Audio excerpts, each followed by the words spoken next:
কর্ণাটকে আমাদের আসার পর থেকে যারা শুরু থেকেই আমাদের ভিডিও দেখছো তারা সবাই দেখেছো এটা আমাদের রুমের সামনে সেই জায়গা যেখানে ছিল প্রচুর পরিমাণে গাছ।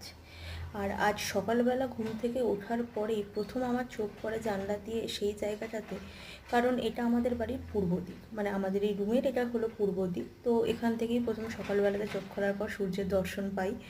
আর আজকে চোখ খুলেই দেখি সামনে জেসিপি, আর এই জায়গাটা একেবারে গাছে গাছে ভর্তি ছিল। সেটাকে জেসিপি দিয়ে গাছগুলোকে কেটে পুরো সব গাছ নষ্ট করে দেওয়া হয়েছে, কারণ এখানে তৈরি হবে বাড়ি। তো যেটা দেখে মনটা অনেক বেশি খারাপ হয়েছিল।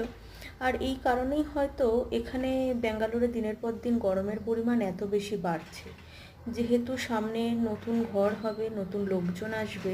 তো সেহেতু ভাবলাম ভিডিওটা তোমাদের সাথে শেয়ার করি, তাতে এখানে কিভাবে এই ভরা জঙ্গল থেকে কিভাবে বাড়ি তৈরি হচ্ছে সেটাও তোমরা দেখতে পাও।